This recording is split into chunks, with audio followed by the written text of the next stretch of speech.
A gurguje idan shafin naku ya buɗe za ku ga an nuna muku cewa ku yi translation wannan site ɗin zuwa turanci a nan ƙasa, sai ku taɓa English, sai ku zo nan wallet ɗin, sai ku danna login or register, sai ku danna nan a ƙasa register now. Bayan kun zo nan sai ku saka email ɗinku, email address ɗinku kamar haka.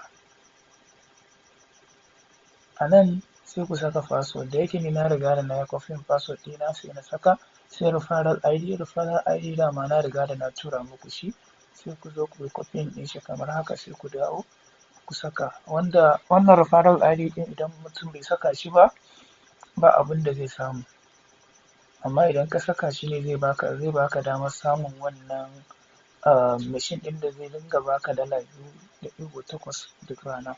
Bayan ka cike komai sai ka danna create account. Misali save password, sai ka je email address ɗinka sun riga da sun tura ma wannan OTP, sai ka yi copying wannan OTP ɗin, sai ka dawo ka yi pasting ɗin wannan OTP ɗin, sai ka yi submitting.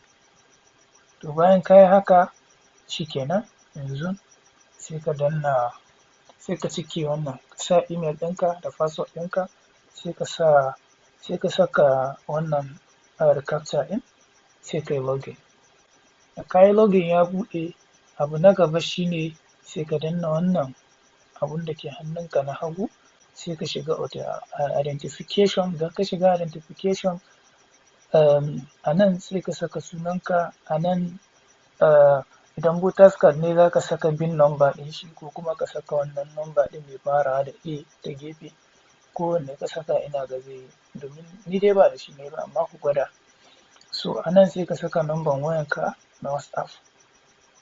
Nan kuma shine sai ka ɗauki hoton katin front, nan kuma back, nan kuma sai ka ɗauki hotonka da katin ka saka, sai ka yi submitting. Insha Allah cikin minti 30 za ka ga sun yi verified ɗinka. Allah ya bamu sa'a.